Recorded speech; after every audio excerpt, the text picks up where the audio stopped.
अध्यक्ष महोदय, मैं आपका आभारी हूँ कि आपने मुझे बोलने का अवसर दिया।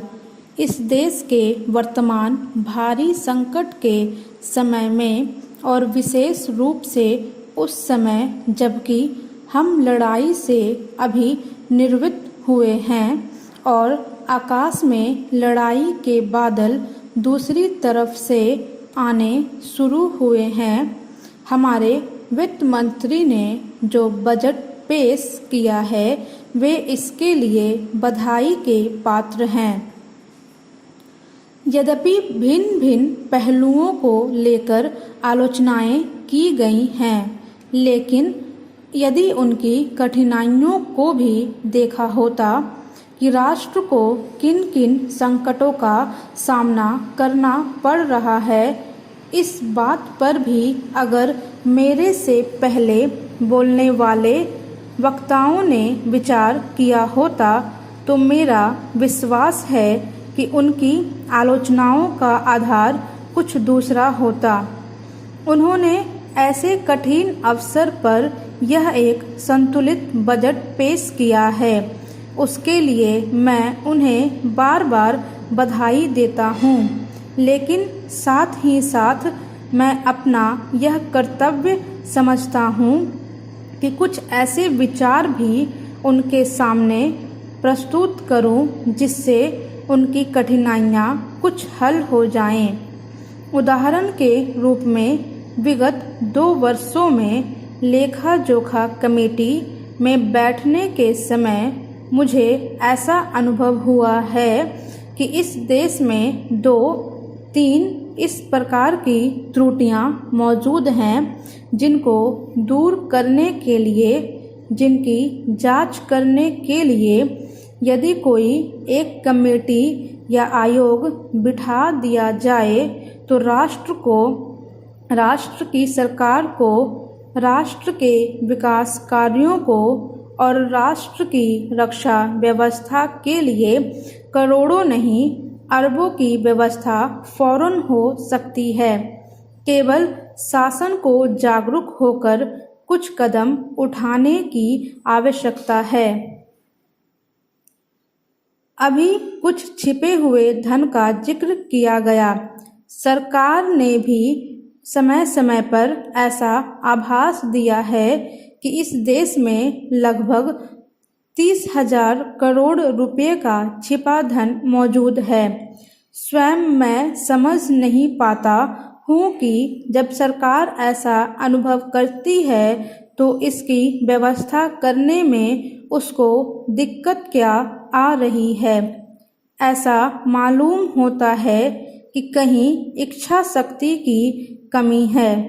भारत की इस सरकार ने अपनी शक्ति का ठीक से उपयोग करके उस दुश्मन के दांत खट्टे किए जिसके की ऊपर विश्व की शक्तिशाली और इंग्लैंड जैसी शक्तियों का अटूट सहारा था और जिसको कि उन्होंने हमारे विरुद्ध उकसाकर खड़ा किया था और अपना पूर्ण सहयोग दिया था।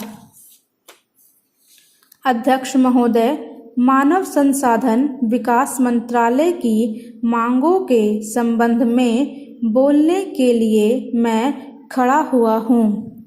शिक्षा की पद्धति के बारे में, उसमें परिवर्तन लाने के बारे में, इस क्षेत्र में हमें जो असफलता हाथ लगी है उसके बारे में अभी मेरे मित्र ने बहुत कुछ कहा है।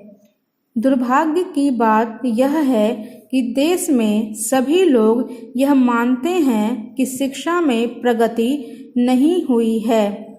शिक्षा पद्धति में आमूल-चूल परिवर्तन नहीं हुए हैं, लेकिन फिर भी इस दिशा में कुछ किया नहीं जाता है। ऐसा प्रतीत होता है कि इस विषय में कुछ भी करने की स्थिति में हम नहीं रहे हैं। स्थिति ज्यों की त्यों चली आ रही है।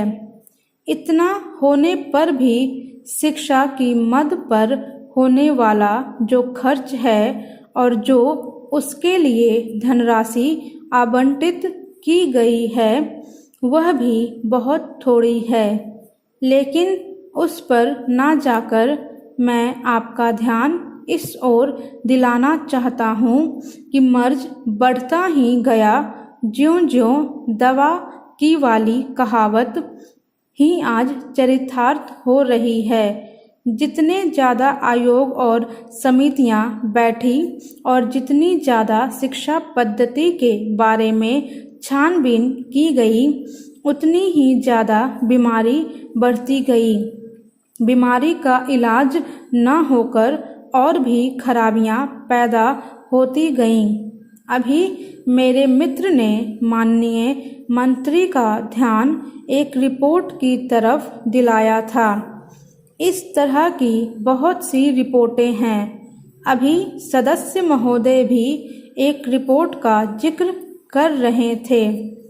रिपोर्ट तो बहुत सी प्रस्तुत हुई है, लेकिन मंत्रालय ने उस पर कभी कार्यान्वयन करने की दिशा में कोई कदम नहीं उठाया। अपनी इस हालत को उन्होंने इसी सदन में स्वयं स्वीकार किया है। अपनी विवशता को उन्होंने स्वयं यहाँ प्रकट किया है। इस विषय पर और अधिक न कहकर मैं आज के दिन मानव संसाधन विकास मंत्रालय का ध्यान दो विशेष विषयों की तरफ दिलाना चाहता हूँ। पहली बात तो मैं हिंदी के बारे में कहना चाहता हूँ। मंत्रालय का काम हिंदी का प्रसार और प्रचार करना है। हिंदी हमारे देश की राष्ट्रभाषा है। संविधान ने उसको राष्ट्रभाषा का स्थान दिया है, लेकिन हिंदी को वह स्थान अभी तक भी ठीक से प्राप्त नहीं हुआ है। इसके कई कारण हो सकते हैं। एक कारण हिंदी प्रेमियों का अधिक उत्साह हो सकता है।